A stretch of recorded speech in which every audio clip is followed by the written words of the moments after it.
ఈ భూమి మీద నేను తెలుసుకున్నది అతి ఘోరమైనది. మనము పుట్టి యేసు ప్రభుని తెలుసుకోకుండా మరణించడం కంటే మనము ఈ భూమి మీద పుట్టుకుండుంటే మేలు, లేక తల్లి గర్భములో పిండములో ఉండగానే మరణించటం మేలని నేను అనుకుంటున్నాను. ఒక నరుడు పుట్టిన తర్వాత వాడికి మరణం తప్పదు. మరణించిన తర్వాత ఆ ఆత్మకు రెండు దారులు ఉంటాయి. ఒకటి నరకము, రెండు స్వర్గము. మనము ఈ భూమి మీద ఇన్ని సంవత్సరాలు బ్రతికినా ఒక రోజున మరణం తప్పదు. ఈ మరణం శరీరానికి మాత్రమే. ఈ శరీరానికి ఆత్మకు రెండో మరణం ఉంటుంది. అది నరుడు ఊహించలేని మహాశిక్ష. అందుకునే యేసుని తెలుసుకోకుండా వాడు నరకానికి వెళ్లే కన్నా వాడు ఈ భూమి మీద పుట్టుకుండుంటే మేలు. యోహాను 14:6లో ఆ పరలోకం వెళ్లాలంటే యేసు నేనే మార్గము, సత్యము, జీవం అన్నాడు. ప్రకటన 20:14లో మరణమును, మృతుల లోకమును అగ్నిగుండములో పడవేయబడును.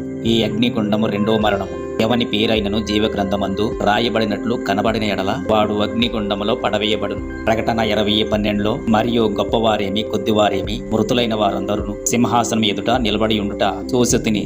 అందుకునే యేసును తెలుసుకుని పరలోకం వెళతావో, యేసుని తునీకరించి నీవు నరకానికి వెళతావో అది నీ చేతుల్లోనే ఉన్నది. God bless you. ఈ భూమి మీద నేను తెలుసుకున్నది అతి ఘోరమైనది.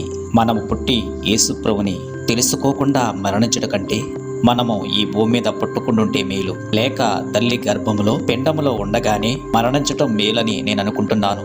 ఒక నరుడు పుట్టిన తర్వాత వాడికి మరణం తప్పదు. మరణించిన తర్వాత ఆ ఆత్మకు రెండు దారులు ఉంటాయి. ఒకటి నరకము, రెండు స్వర్గము. మనము ఈ భూమి మీద ఇన్ని సంవత్సరాలు బ్రతికినా ఒక రోజున మరణం తప్పదు. ఈ మరణం శరీరానికి మాత్రమే. ఈ శరీరానికి ఆత్మకు రెండో మరణం ఉంటుంది. అది నరుడు ఊహించలేని మహాశిక్ష. అందుకునే యేసుని తెలుసుకోకుండా వాడు నరకానికి వెళ్లే కన్నా వాడు ఈ భూమి మీద పుట్టుకుండుంటే మేలు. యోహాను 14:6లో ఆ పరలోకం వెళ్లాలంటే యేసు నేనే మార్గము, సత్యము, జీవం అన్నాడు. ప్రకటన 20:14లో మరణమును, మృతుల లోకమును అగ్నిగుండములో పడవేయబడును.